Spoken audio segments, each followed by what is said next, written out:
Okay, today at work I had a patient that was on ACPC with a peak inspiratory pressure setting on ACPC of 32.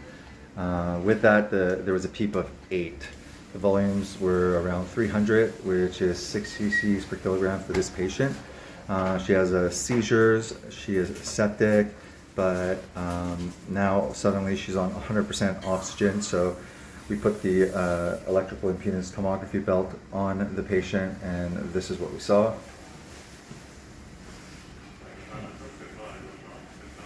Over here, you can see that the ventral or the right upper quadrant and the left upper quadrant of the lung has the majority of the distribution.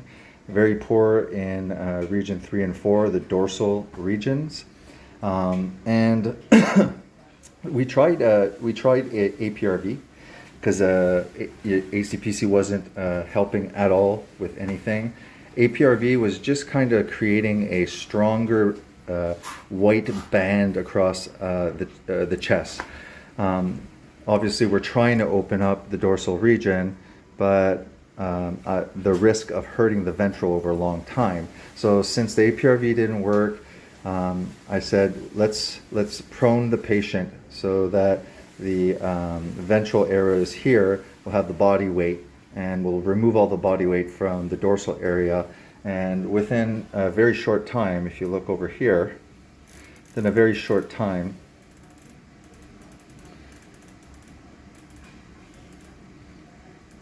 we see the improvement here in this region. And again, a color-coded way of expressing this is the reference here, okay, prior to proning, and then proning. Okay, supine, proning. What happened here is when we opened up the dorsal regions, well, volume was able to be distributed from there. So that took a lot of volume from the ventral areas. So that's a good thing. This is a color-coded expression of the dynamic shift in ventilation comparing your reference to your control. So it's saying, look, up here, look how much ventilation there was. Look, there's less here. That means less is orange.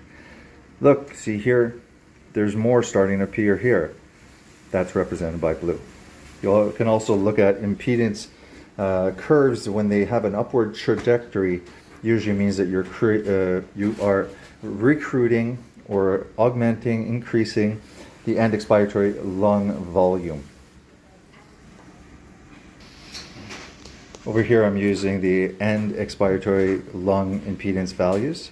So this is to see if you're going to be recruiting at the end of expiration your functional residual capacity. So again, we're going to be focusing on zone 3 and 4 where there was hardly any distribution. You can see the percentages here. So I start with the reference, and now I'm going to start scrolling down the timeline. So this was prior to proning, and now we're going to compare after proning. We can see, especially in zone 3 and 4, the two most important parts that we're trying to recruit, we have positive impedance values. We know that we're recruiting volume, and we can see that shown through color, meaning 38 and 15 are positive impedance values. Positive impedance is shown in blue. We see that there's a loss in the ventral areas, which is great because it's not a loss, it's a redistribution. A loss in this area, but redistributed to the area that we actually want. Patient right now is still on the transition. I went from peak inspiratory pressure of 32 to P high of 32, and at the end of my shift, I'm gonna try, or tomorrow, to put 32, 30, 28, 26, see if the patient still requires the 32. And, the blood gases were good here with a rate of 14. Prior to that, we had a much higher respiratory rate when we were on ACPC. So I don't want to go too much. Give me a second, I'll press pause. It's already changing even more. So you can really see now that it's been completely recruited.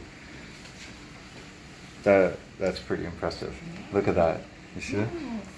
where he started within like an hour or two. And patient was 100, now down to 75%. 75%? Yeah, and the chest is only moving 14, which is good. Yeah.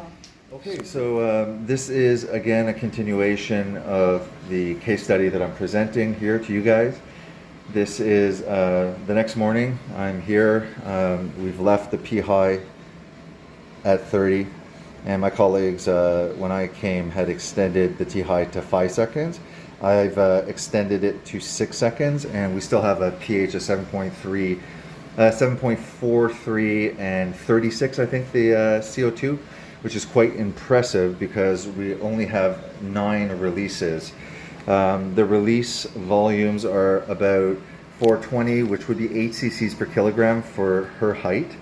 And we can just do an expiratory pause because we're using the time-controlled adaptive ventilation protocol, where we keep the PLO at 0 and we create air trapping. So the actual PLO is measured at 11. All right. So waiting for the doctor to find out if we're going to flip the patient back. If we put the patient back supine, I'll do a PulmoVista and see. Over here you can see this is yesterday, and it was similar to previous days. Rest rate was high at 30, and the blood gases with a ACPC were acidotic. That continued the acidosis. We switched to APRV. She was on 100%. We were able to start weaning the APRV. That was yesterday here. And then after 65, they should have marked when she was prone. Here's a proning around that time. And you can see that the rest rate starts going down, down, down, down, down as the lung starts opening up, and the blood gases quickly normalize on APRV with pretty much already half of the minute ventilation requirements, or the rest rate that was high in the 30s now is 14. And let's look at today. And this was overnight. Overnight, patient remained on 55% oxygen, 94 to 95, maybe 95% SATs. So they had stretched it to 5 seconds. There was normal blood gas here on 5 seconds, so I immediately stretched the patient to 6 seconds, kept the 30, and we've been able to wean the FiO2 to 35% now, and the blood gas is even better. So we had 37 for CO2 with 11 releases, and then we extend it, and now we're down to 9 releases, and we have an even better blood gas. So here I just want to see you guys to see the chest movement. Barely moves.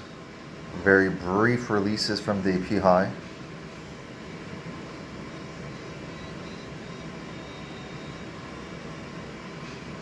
You can see it's a very gentle ride.